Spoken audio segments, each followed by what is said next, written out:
visant à moderniser le régime minier au Québec, qui a été bloqué par les partis d'opposition. Puis là, on dit quoi, là, cette fois, c'est la troisième fois, hein? Donc l'histoire se répète, troisième fois.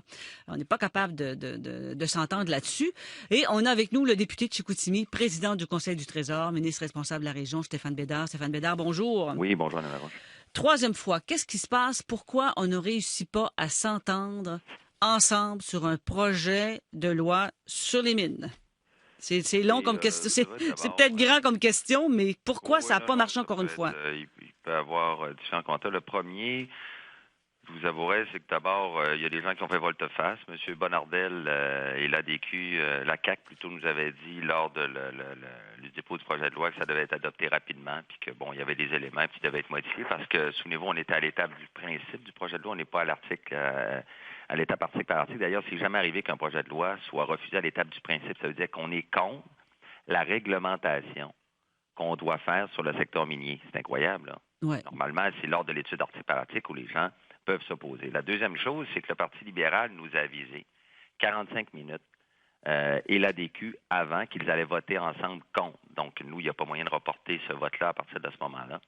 Donc, ces gens-là ont agi de façon irresponsable. C'était, est-ce qu'on devait ou non avoir les amendements avant la tenue de la commission parlementaire qui débat des articles où il y a égalité de nombre, où on ne peut pas imposer de toute façon.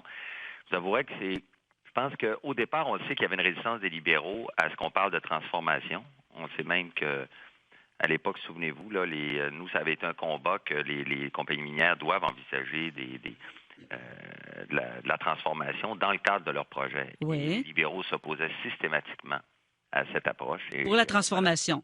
Et voilà. Et moi, on n'oblige pas la transformation, mais on dit simplement qu'on peut, que ça doit être regardé, puis s'il y a des projets. Donc, c'est quelque chose qui était, je pense, somme toute, qui correspondait, nous, à notre idéal dans les régions, ce qui est plus de transformation, parce que c'est des ressources non renouvelables, ça prend des emplois plus payants. Mais Mais, malheureusement, le Parti libéral semblait vraiment là, camper sur ses positions.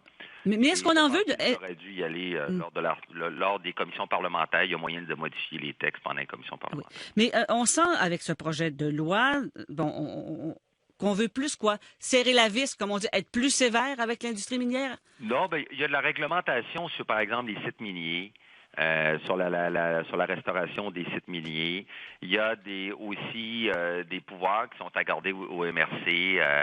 Il y a évidemment cet aspect-là que je vous ai parlé au niveau euh, au niveau de l'obligation que pour la compagnie de regarder les projets de transformation. Il y a des questions plus techniques sur lesquelles, écoutez, entre vous et moi, ça prend des gens du domaine pour toutes saisir les tenants et aboutissants. C'est pour Oui. ça que Oui, mais M. Bédard, en fait, êtes-vous pour le développement minier? Là? Si je vous demande ça comme ça. Est-ce que le Parti québécois est pour le développement alors, minier? on va se le dire avec nous, qui est contre le développement minier?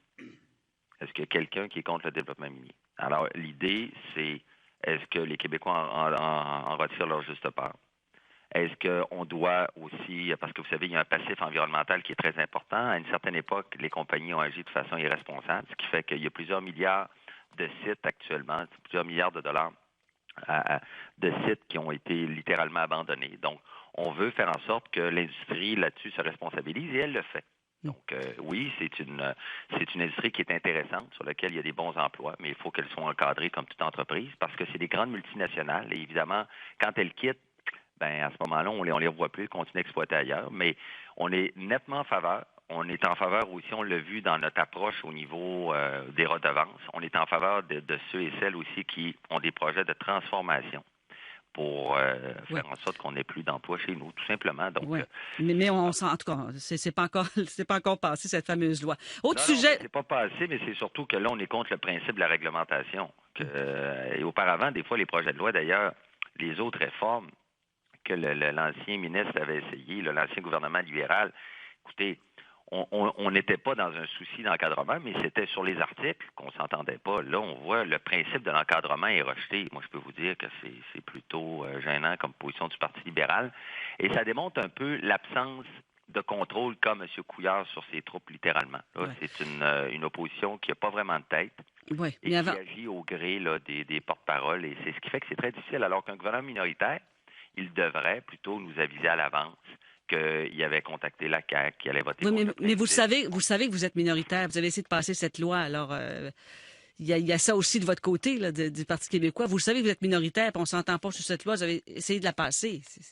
Vous êtes minoritaire, ça Ouais. n'a pas passé. Mais dans quel sens vous me dites ça? Ben, je vous dis ça dans le sens que si vous saviez au départ que ça passerait pas, peut-être qu'il aurait fallu s'entendre justement de votre côté avec la CAQ ou avec le Parti libéral. On dit que vous avez repris jusqu'à 90 de ce que le Parti libéral avait voulu faire dans sa loi. Ben là, là, à ce moment-là, ça veut dire quoi? Si on a repris en grande partie, alors pourquoi on a voté contre le principe?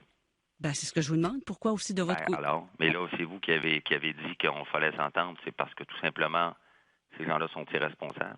Regardez, si vous me dites que, et eux-mêmes auraient prétendu qu'il y aurait 80 ou même 90 qui étaient dans l'ancienne réforme, alors pourquoi ils l'ont battu? Oui, je comprends de ce côté-là. Effectivement, je comprends ce que vous voulez dire de ce côté-là, vu qu'il y avait 90 Ben, alors, puis le reste, on Donc, c'est est majoritaire en commission, puis les gens ont simplement à se parler puis s'entendre lors de l'étude par article.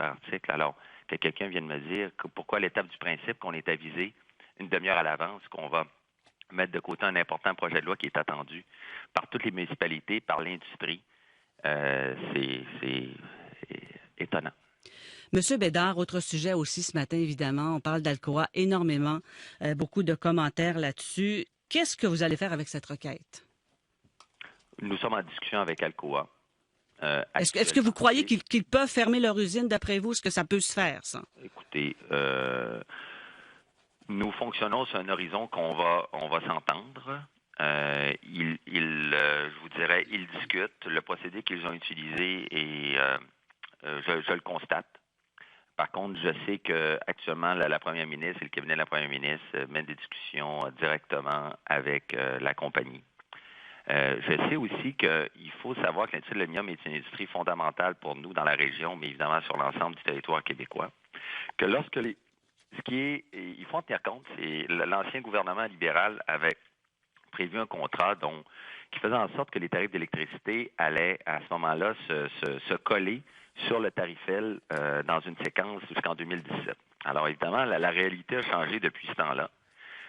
Et là, l'industrie nous dit, nous souhaitons que ça soit pris en compte par rapport à l'électricité. Et on va le faire. Mais en même temps, il faut toujours se dire ce qui est étonnant. Quand, par contre, l'entente est bonne, c'est sûr qu'il n'y a personne le gouvernement ne peut pas demander de la réouvrir.